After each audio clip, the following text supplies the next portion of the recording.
Assalamualaikum dan salam sejahtera kepada barisan hakim yang arif lagi bijaksana dan penjaga masa yang budiman. Kawan-kawan, pada hari ini saya akan menyampaikan sebuah cerita yang bertajuk Nasib Gadis Pengemis. Nak tahu ceritanya? Dengar ya. Milah dan Midah adalah dua orang pengemis. Mereka berdua bersahabat baik. Setiap hari mereka duduk di tepi jalan meminta belas kasihan orang ramai yang lalu lalang di tempat itu. Milah berusia 14 tahun dan anak yatim piatu. Kerana hidup sebatang kara, Milah telah menumpang di pondok buruk Milah. Sebelum kedatangan Milah, Midah hanya tinggal berdua bersama ibunya. Usia Midah 2 tahun lebih tua daripada Milah. Midah seorang anak yang baik dan rajin.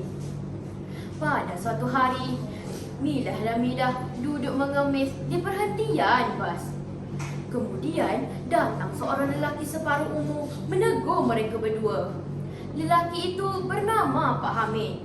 Pak Hamid rasa kasihan melihat keadaan Milah dan Midah lalu mengajak mereka berdua bekerja di restoran miliknya. Restoran Pak Hamid besar dan cantik. Ramai pelanggan yang datang ke restoran itu. Milah dan Midah berazam untuk bekerja bersungguh-sungguh. Mereka berdua berasa sangat gembira kerana kehidupan mereka bakal berubah dan tidak lagi dipandang hina oleh masyarakat. Setelah 2 tahun, kehidupan mereka semakin baik. Midah pandai berjimat cermat dan menyimpan wangnya di dalam bank. Milah pula lebih suka membeli pakaian yang cantik-cantik. Tabiat Milah yang boros itu selalu ditegur oleh Midah. Tetapi teguran itu ibarat menjurah air ke daun keladi. Semakin lama, sikap Milah semakin berubah. Apatah lagi, dia seorang gadis yang agak cantik. Kawan lelakinya lebih ramai berbanding kawan perempuan. Walaupun sikap Milah sudah berubah, tetapi Midah masih melayani Milah seperti adiknya sendiri.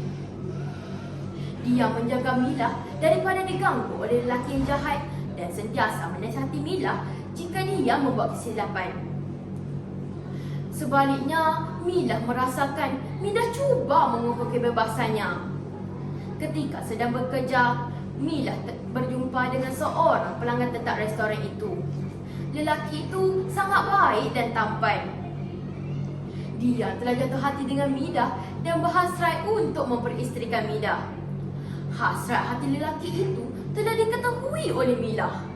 Dia berasa sangat cemburu lalu memburuk-burukkan Midah di hadapan lelaki itu. Di hadapan Midah pula, Milah memberitahu bahawa lelaki itu bukanlah pemuda yang baik.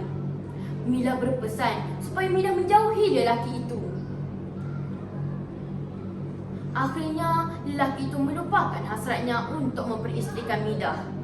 Dia menyangka Midah adalah seorang gadis yang sombong dan belagak. Milah berasa sungguh gembira kerana rancangannya telah berjaya. Pada suatu hari, datang seorang kawan Milah yang bernama Maya. Dia mengajak Milah supaya bekerja di pejabat yang sama dengannya. Oleh sebab terpesona dengan gaji yang dijanjikan, Milah telah berhenti kerja di restoran itu dan mengikut Maya bekerja di pejabat. Tanpa diduga, Maya sebenarnya adalah seorang ejen menjual gadis-gadis kepada orang-orang asing yang hendak menjadikan mereka pembantu rumah atau perempuan simpanan. Midah menasihati Milah supaya lebih berhati-hati dan tidak mudah tertipu dengan cakap-cakap Maya. Namun, niat baik Midah disalaherti oleh Milah. Kamu memang cemburukan aku. Tak boleh tengok aku hidup senang dan bergaya. Aku sudah muak lihat muka engkau, kata Milah. Tanpa berfikir panjang, Milah keluar dari rumah itu dan tidak mahu lagi tinggal di situ.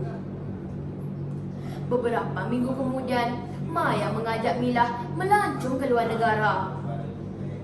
Milah tidak sedar bahawa dirinya bakal ditipu oleh Maya.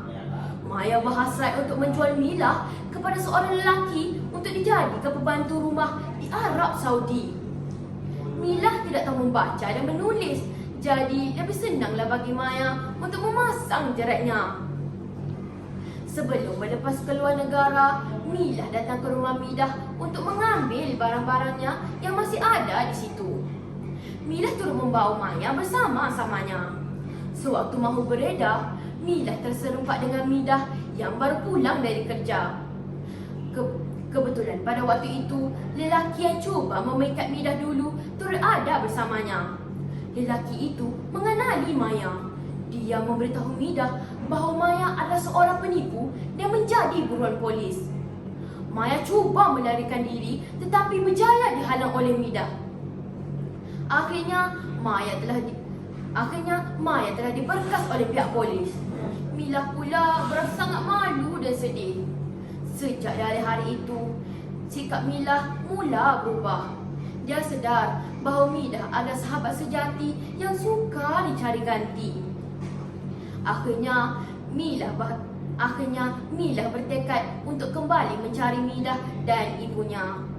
Malangnya ketika sampai di sana, rumah itu sudah dirobohkan. Kebetulan Pak Hamid lalu di situ dan ternampak Milah. Dia memberitahu Milah bahawa Midah telah meninggal dunia 2 minggu yang lepas kerana dihempak oleh sebatang pokok sewaktu ribut yang kuat. Emak Midah pula masih menerima rawatan di sebuah hospital. Milah segera menemui emak Midah di hospital. Sambil memeluk emak Midah, Milah menangis teresak-esak. Dia menyesal kerana tidak sempat memohon maaf kepada Midah. Selepas emak Midah sembuh, Milah membawanya pulang ke rumah dan menjaganya dengan baik. Akhirnya Milah juga telah berkahwin dengan pemuda yang hendak memperistrikan Midah dulu. Hidup Milah bahagia bersama suaminya dan emak Midah. Kawan-kawan, apakah nilai dan pengajaran yang kita dapat dari cerita ini? Dengar ya, antaranya nilai kasih sayang. Contohnya, Midah amat menyayangi sahabatnya Milah. Pengajarannya pula, janganlah kita terpengaruh dengan sesuatu tawaran sebelum kita mengkaji baik buruknya terlebih dahulu. Kita juga tidak boleh bersikap cemburu dengan orang lain. Sekian, terima kasih.